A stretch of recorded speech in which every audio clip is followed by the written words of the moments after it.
A atividade desta tarde consistirá na condução da mesa temática número 1, cujo tema é o multilateralismo e a defesa.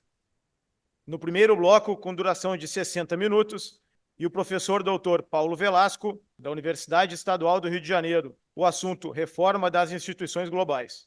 Muito boa tarde a todos. É um prazer, mais uma vez, estar aqui na ICM. Considero quase que a minha casa também, em general, tendo em vista os muitos anos de que participo aqui de vários cursos, especialmente o CPAX e o CIE, e tive a honra de, há muito tempo atrás, ter o general Sassoni como um dos meus alunos ali no CPAX. Então, prontamente aceitei o convite, para mim é um prazer imenso poder falar um pouquinho sobre temas absolutamente cruciais e da ordem contemporânea. A minha fala vai ser sobre a importância da reforma das instituições de governança global. É um dos temas certamente mais mobilizados pela diplomacia brasileira, quando a gente pensa o Brasil no mundo, poucos assuntos são tão recorrentes ou frequentes nas agendas de atuação diplomática do Brasil, quanto a defesa, por exemplo, todos vocês já ouviram isso várias vezes, da reforma do Conselho de Segurança da ONU. Então, o Brasil insiste muito, permanentemente, na necessidade de termos uma governança global mais afeita e mais ajustada ao que é a realidade de poder atual no mundo. Temos que partir muito claramente da percepção de que boa parte das organizações internacionais que atuam no planeta hoje foram constituídas no contexto imediatamente posterior à Segunda Guerra Mundial. Ali no cenário do final da Segunda Guerra surgiram boa parte das organizações que hoje, de alguma maneira, se pretendem como as guardiães da governança global. Mas temos visto, claro, que são organizações que talvez reflitam muito mais ou revelem muito mais a ordem de 1945 do que a ordem em curso no mundo hoje, em 2024. Nesses quase 80 anos desde então, evidentemente que as relações de poder mudaram de maneira muito substantiva. Aliás, isso vai muito na linha do que ouvimos pela manhã, na fala de abertura, e também um pouco do que o professor Vinícius comentou agora. Então, quando pensamos efetivamente nas agendas mais atuais, mais palpitantes, não podemos, evidentemente, deixar de lado ou não considerar como algo central e crucial a necessidade de mudarmos um pouquinho essas organizações, transformarmos a governança global em algo que, de fato, acolha um pouco melhor o que são as relações de poder no mundo hoje. Pensar, por exemplo, que estão fora do Conselho de Segurança países como a Alemanha, o Japão, a Índia, nem ou mesmo o Brasil, é algo certamente que revela um pouquinho aí da falta de representatividade. Eu vou trazer como primeira reflexão para nós aqui a ideia de que a representatividade de um espaço institucional, de uma organização multilateral, de uma organização internacional, acaba sendo, em grande medida, a condição para a sua própria legitimidade. Temos que ter em mente sempre que a representatividade é uma condição para a legitimidade na atuação das organizações internacionais. Se considerarmos, por exemplo, que boa parte das resoluções do Conselho de Segurança, naturalmente, o órgão dentro da ONU mais voltado para a manutenção da paz e da segurança, o único órgão em toda a estrutura da ONU capaz de aprovar resoluções com caráter vinculante, com caráter obrigatório. Boa parte das resoluções do Conselho de Segurança estão voltadas para áreas, naturalmente, de conflito, em grande medida no espaço africano, no espaço médio-oriental, ali na região que a gente chama em inglês de MENA, Middle East, North Africa. A grande maioria das resoluções são para essas áreas, sendo que não há nenhum membro permanente do Conselho de Segurança associado a essa grande região que pega aí o norte da África, pega o Oriente Médio ou pega o espaço africano como um todo. Isso, por si só, já revela efetivamente um problema de origem, eu diria que é uma espécie de pecado original de um Conselho de Segurança que tem dificuldade de afirmar a sua legitimidade em um mundo. Se eu tivesse dado essa palestra, talvez, nos anos 90, o meu tom seria um pouco distinto. Mas o mundo que reconhecemos hoje, e para pensar a defesa, como a gente busca nesses ciclos estratégicos, associada à política externa, é importantíssimo partir dessa premissa. Vivemos uma realidade internacional, estamos diante de um mundo que se revela muito mais conflitivo, marcado por fraturas, por tensões, por desencontros, por antagonismos, senhores e senhoras de toda sorte. Do ponto de vista econômico, temos aí sempre de maneira latente uma guerra comercial entre China e Estados Unidos, antagonismos do ponto de vista cultural, do ponto de vista religioso, do ponto de vista étnico, divisões muito claras no mundo. Basta pensar, por exemplo, já há mais de 2 anos na guerra na Ucrânia, basta pensar já há quase 8 meses a guerra em Gaza. Então é um mundo muito caótico, certamente bem diferente daquela ilusão, né, de um mundo pacífico, né, no final da Guerra Fria, em que se pensava na perspectiva, talvez, de um fim da história, né? Então, nesse cenário, né, tão caótico da realidade internacional, e, na verdade, desde o fim da Guerra Fria, o mundo sempre foi muito caótico, a década de 90 foi caótico, os anos 2000 também, né, mas agora isso fica muito vivo, né, porque talvez, né, estejamos enxergando e testemunhando, né, e esse é um ponto absolutamente fundamental, né, uma efetiva transição sistêmica de poder. Tá? E quando eu penso em poder aqui, né, atenção, senhores e senhoras, não me refiro, por óbvio, apenas ao poder militar. Estamos considerando o poder na sua dimensão mais ampla, mais abrangente, mais holística. Né? Podemos reconhecer, por exemplo, né, que do ponto de vista da pesquisa, do desenvolvimento, da tecnologia, da inovação, já não é possível tirarmos de qualquer ranking de grandes potências mundiais a China, né, responsável por boa parte das patentes produzidas anualmente no mundo. Das principais revistas científicas do mundo, não dá para tirar da lista a China. Né? Quando pensamos nos artigos de maior impacto, não dá para tirar da lista os cientistas chineses. Né? Nas listas de melhores universidades do mundo, já aparecem várias universidades chinesas. Então, China, Índia, claro, o Brasil um pouco menos, por óbvio, porque aqui nunca demos tanta atenção à pesquisa e desenvolvimento, né? Mas são atores, né, do sul global, né, do genericamente chamado Global South, né, que mostram efetivamente, né, que há uma transição sistêmica de poder, inclusive nesses temas sensíveis, né, que definem, claro, a capacidade técnico-científica, a capacidade, né, de impacto de um país a partir da sua pesquisa, da sua inovação. Né? Vivemos, evidentemente, a era das comunicações, a era da informação, a era da economia digital, internet das coisas, indústria 4.0, inteligência artificial. Né? Como não investir em pesquisa, em desenvolvimento, né, em inovação? Né? Então, essa é uma variável de poder absolutamente crucial no mundo hoje, né? E vemos, né, ao pensar isso, que estamos diante de uma transição sistêmica de poder. Né? E aí a pergunta provocativa que eu coloco é até que ponto as organizações internacionais criadas no contexto do fim da Segunda Guerra estão preparadas para essa realidade de transição de poder. Poderíamos dizer o mesmo, por exemplo, né, também em relação à arquitetura financeira global, à arquitetura econômico-financeira global. Essa arquitetura foi desenhada também no contexto do final da Segunda Guerra Mundial, né, o ponto de partida, óbvio sempre, em 1944, a Conferência de Bretton Woods, né, que deu origem ali, né, ao padrão dólar-ouro, deu origem ao Fundo Monetário Internacional, deu origem ao Banco Mundial, né, em 44, há exatamente 80 anos. O mundo mudou para caramba de lá para cá, mas são as mesmas instituições pautadas nas mesmas ideias, princípios, orientações. Né? Então, claramente, é uma realidade absolutamente anacrônica, vetusta, empoeirada, enferrujada. Né? É absolutamente imperativo que, para isso funcione melhor, haja reformas. Tem que haver uma pressão urgente por reformas, e é isso, de alguma maneira, o que diplomacias como a do Brasil vem tentando fazer. No tema da arquitetura financeira global, né, chama a atenção a incapacidade, por exemplo, absoluta dos atuais bancos de fomento ao desenvolvimento, né, criados ali naquele contexto. Né, o que é o Banco Mundial no mundo hoje? Né, qual é a capacidade do Banco Mundial de efetivamente atender às necessidades de fomento ao desenvolvimento de boa parte do sul global? Né, dos países do Caribe, dos países da África, dos países asiáticos, do Pacífico, da América Latina? Nenhuma, quase nula. Então, isso demonstra, né, que esses bancos de fomento ao desenvolvimento tradicionais, né, eu posso falar do Banco Mundial, mas posso falar do BID, né, o nosso BID interamericano, né, presidido pelo brasileiro Ian Goldfan, né, criado ali, né, no contexto do final dos anos 50, 1959, também é a mesma coisa. Né, não consegue atender ao que são as necessidades hoje, mais urgentes, mais contemporâneas. E aí nos deparamos com realidades dramáticas que criam instabilidade internacional profunda, embora muitas vezes não observemos isso, né, como, por exemplo, o nível absurdo, inaceitável, senhores e senhoras, de endividamento dos países do sul global.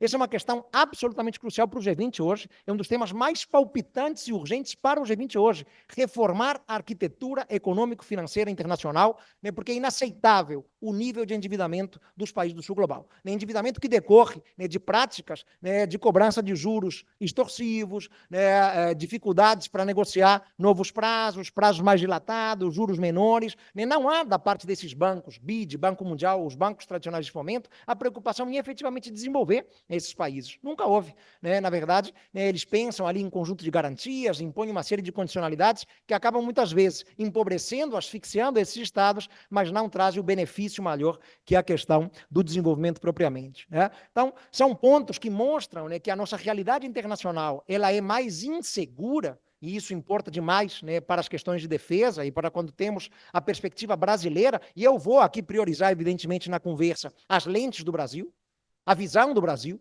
né? É absolutamente necessário reconhecer, né, que um mundo marcado, né, por essas organizações vetustas, anacrônicas, bolorentas, né, é um mundo incapaz de assegurar a paz e a estabilidade. Né? As questões econômico-financeiras, né, questões como a pobreza, a miséria ou a fome, são questões diretamente associadas à instabilidade internacional. Né? Já há muitas décadas, muitas e muitas décadas, senhores e senhoras, a diplomacia brasileira trabalha com a lógica de segurança econômica coletiva. A segurança não pode ser pensada apenas do modo como Washington pensa a segurança. Temos que pensar uma segurança internacional em outras bases, em outras frentes, numa dimensão igualmente mais ampla, que considere as questões econômico-financeiras, que considere o nível de endividamento dos países, que considere questões como a fome, como a pobreza, que são questões absolutamente urgentes e que estão, sim, na raiz de muitas das instabilidades que vemos na cena internacional. Então, foros plurais, como o G20, que pelo fato de ser plural e heterogêneo, como o professor Vinícius comentou, traz dificuldades, porque é difícil mobilizar consensos e qualquer forma de coesão maior, mas é importante um grupo como esse, porque veremos aí a perspectiva do sul global, que muitas vezes é negligenciada e marginalizada, claro, pelo interesse das potências tradicionais estabelecidas há tantas e tantas décadas no norte global. Pela primeira vez na história do G20, o G20 foi criado na esteira ali das crises financeiras, das crises sistêmicas da década de 90, né, pela primeira vez, né, vemos no G20 4 países do sul global exercendo a presidência de maneira sucessiva, de maneira consecutiva. Foi a Índia em 2022, foi a Índia em 2023, é o Brasil em 2024 e no ano que vem será a África do Sul.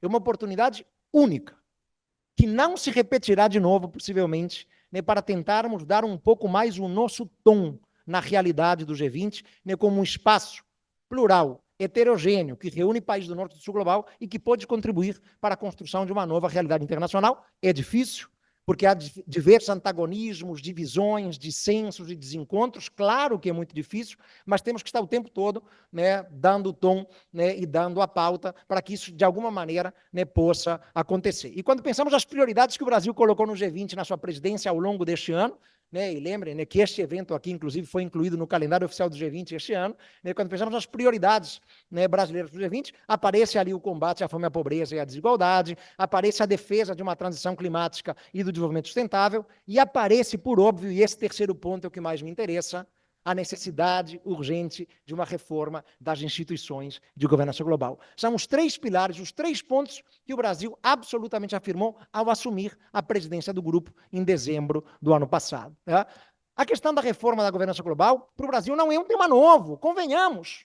Né? Também coloco aqui como um ponto de partida para o nosso entendimento e a nossa conversa, senhores e senhoras, a ideia, e me permitam, né, espero não frustrar o ego de ninguém aqui, mas a ideia de que o Brasil é um país que não tem excedentes de poder. Esse é um ponto de partida para nós. Vou repetir. O Brasil é um país que não tem excedentes de poder. E essa frase, que talvez soe como polêmica ou controvérsia para alguns, não é minha. É de um dos maiores diplomatas brasileiros da segunda metade do século XX, chamado embaixador Ramiro Elísio Saraiva Guerreiro, né, que foi chanceler durante todo o governo João Batista Figueiredo, o último governo do regime militar.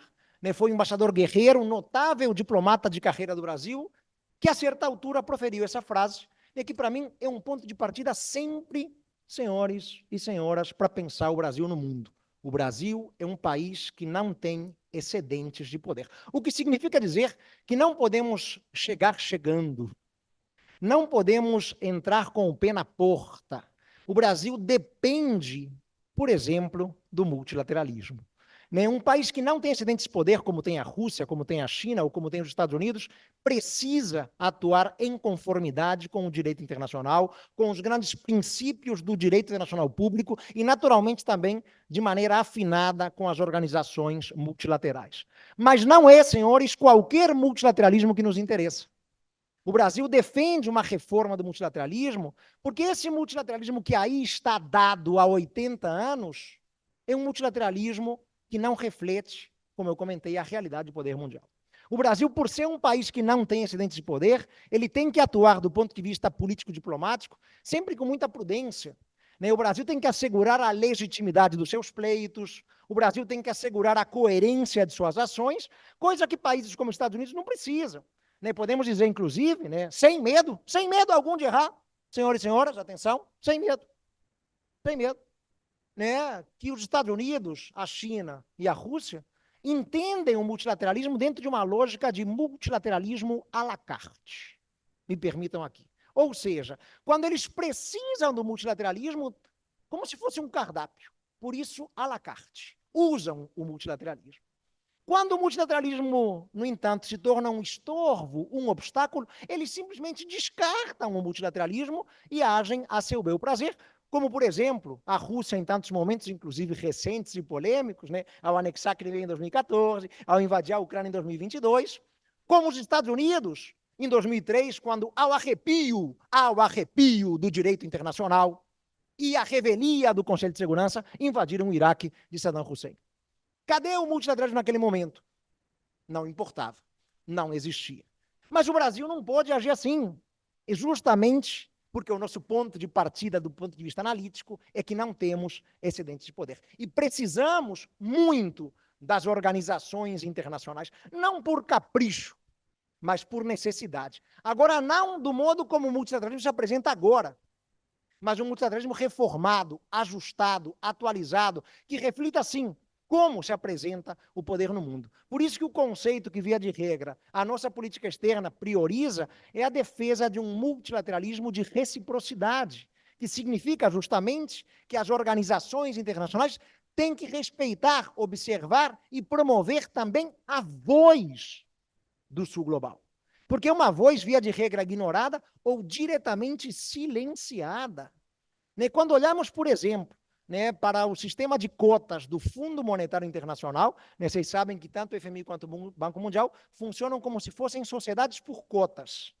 Cada estado tem a sua cota de participação que define o seu poder de voto. Vemos ali aberrações ainda hoje no mundo, países europeus, sobretudo, ainda muitíssimo sobre-representados. Por quê? Porque estiveram lá dando as cartas quando esse sistema financeiro internacional foi criado.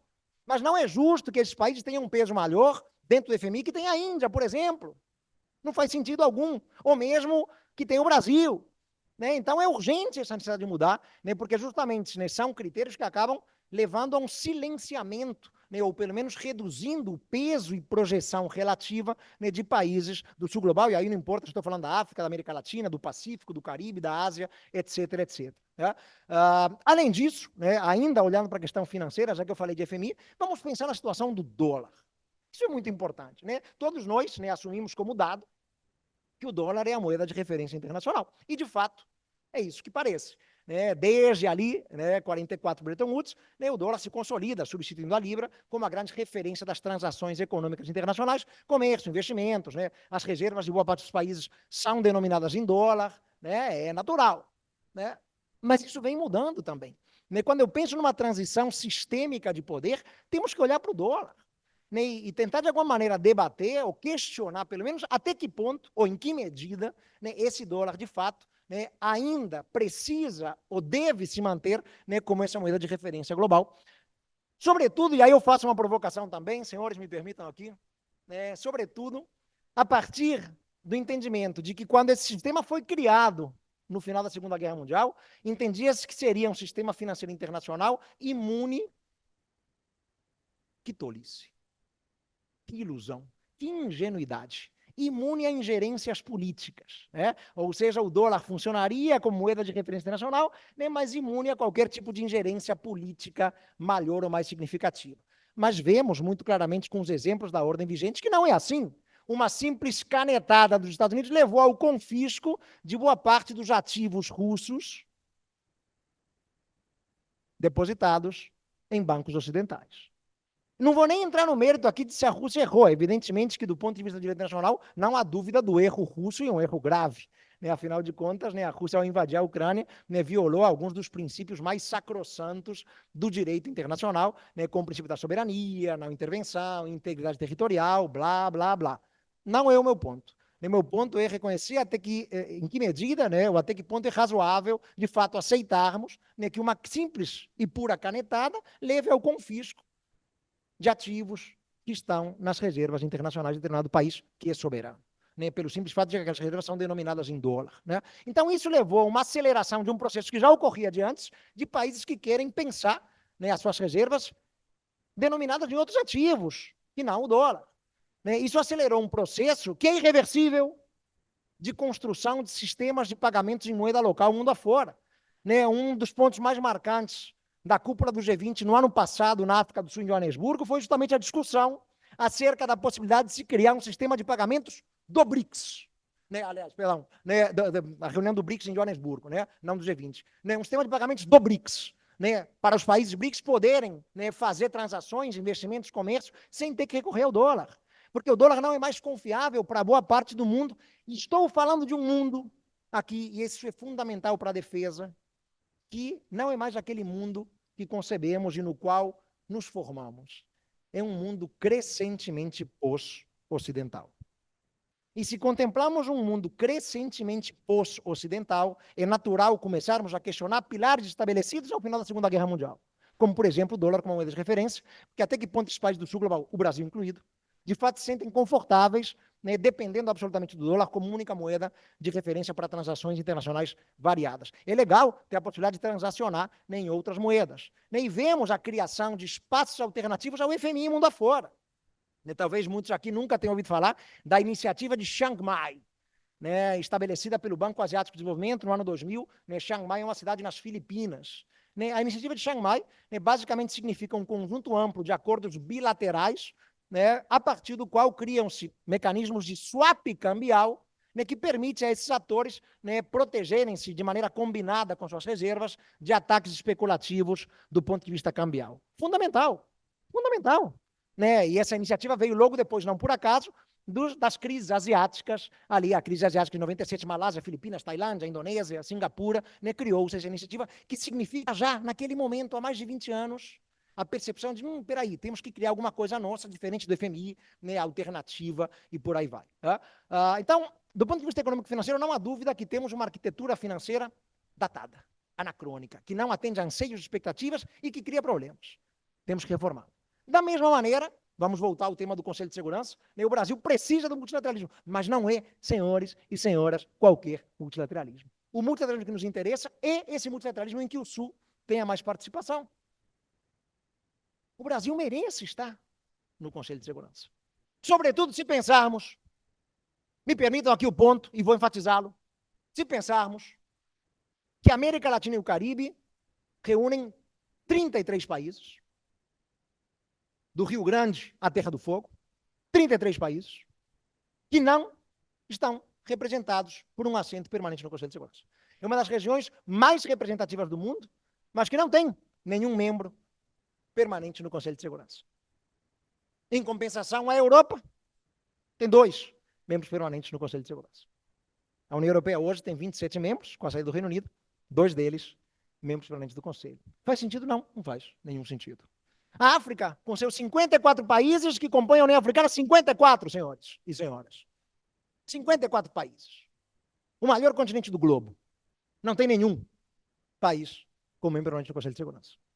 E repito, é na África e é no Oriente Médio que boa parte das ações do Conselho de Segurança são levadas a cabo. É para essas regiões que as resoluções do Conselho, em grande medida, são aprovadas. Então, nós temos problemas de legitimidade na atuação. Mas vamos voltar ao Brasil, né? Porque muitas vezes se perguntam, mas o Brasil tem capacidade, o Brasil tem estofo para pleitear um assento permanente? Desde sempre quisemos um assento permanente, desde sempre, para nós não é um tema novo. Né? Podemos voltar, né, professor Ramalho, a Liga das Nações? Liga das Nações! Liga das Nações, criada ali ao final da Primeira Guerra Mundial, e vemos o Brasil ali, já claramente, a partir de 1922, pleiteando de maneira direta, governo Arthur Bernardes, pleiteando de maneira direta ali, queremos o assento permanente no Conselho da Liga das Nações. É um sonho antigo para o Brasil, é um sonho antigo. O Brasil, diante da não presença dos Estados Unidos, acreditava, claro, que do ponto de vista hemisférico, o representante natural, se eles não estão, os Estados Unidos nunca participaram da Liga das Nações, o representante natural somos nós. Quem mais, senão o Brasil?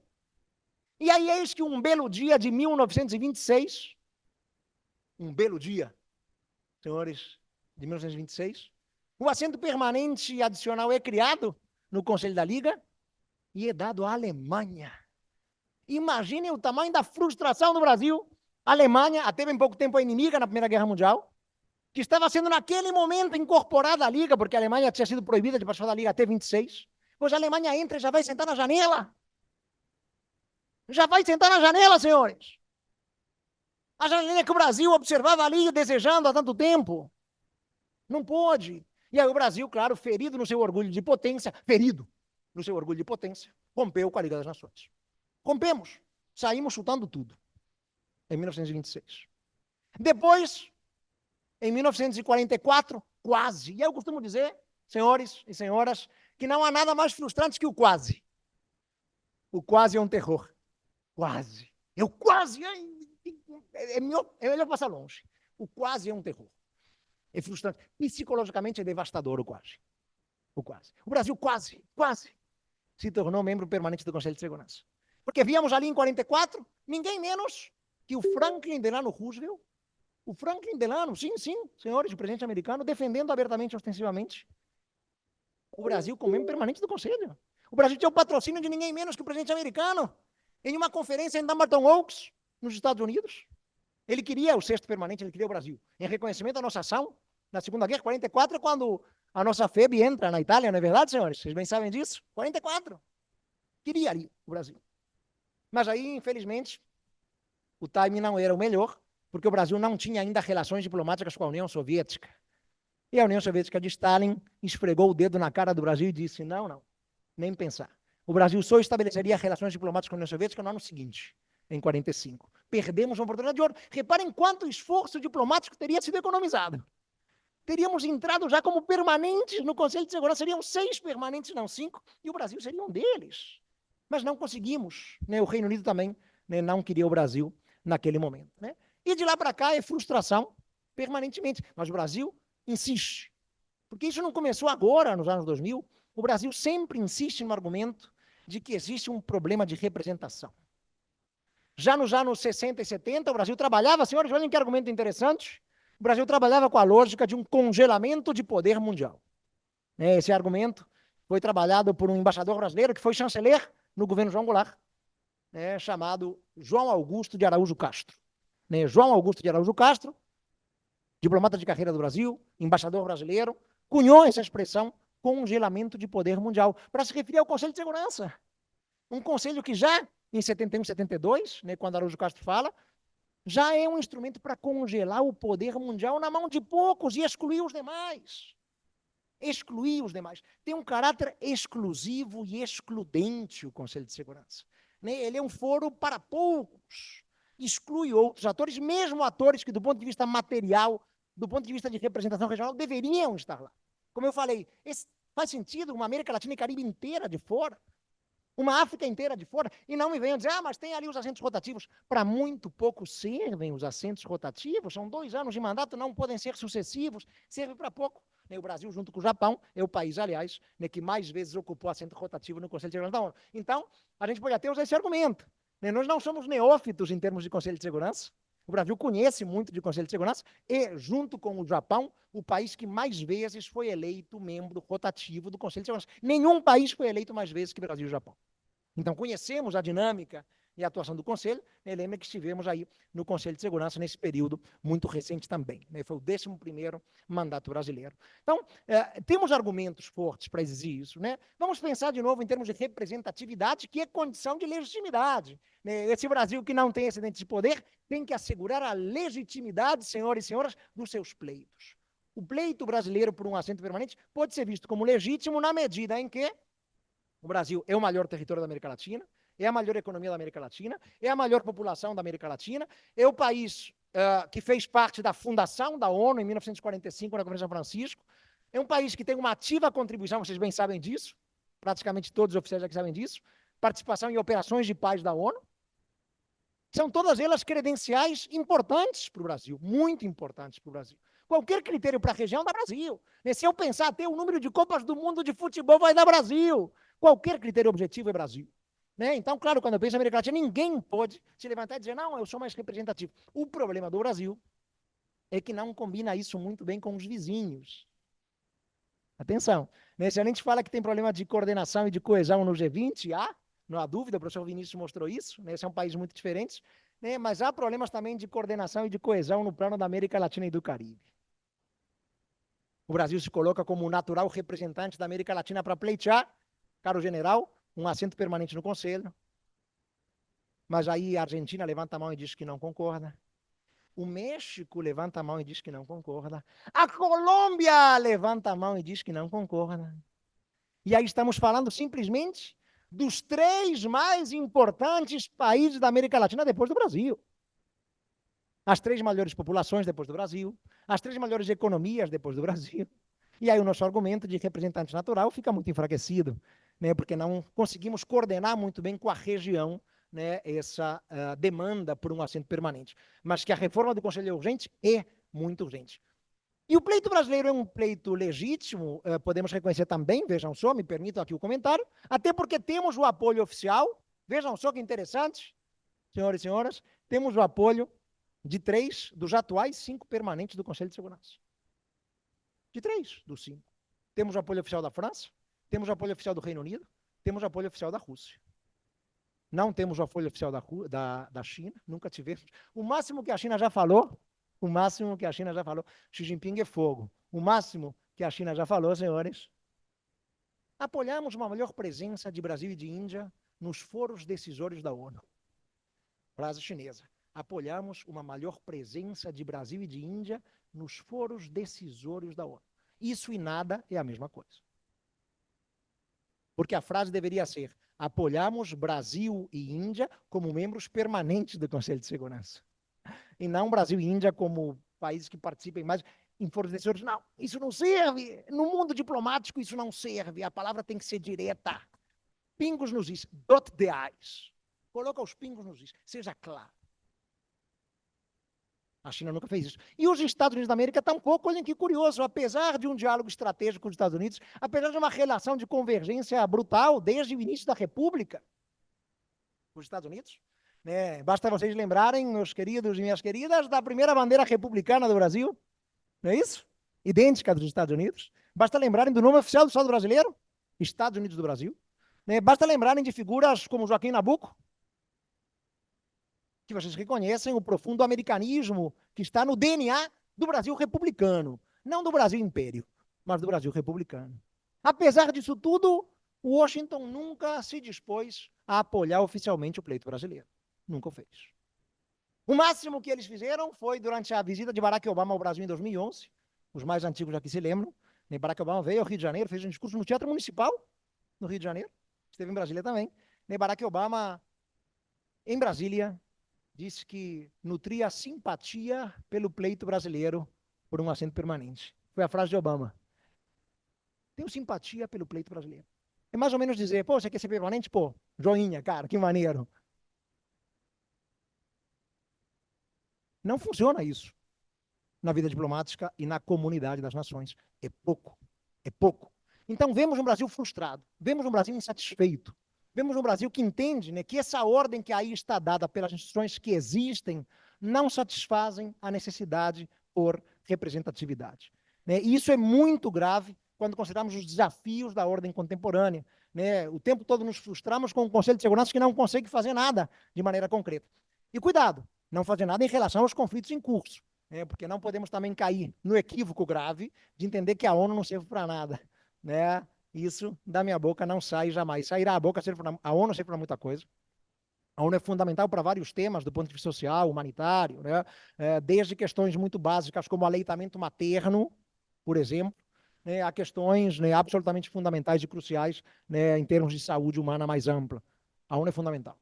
Mas quando eu penso nas questões mais palpitantes e urgentes da cena internacional contemporânea, os conflitos, aí a gente vê o tempo todo,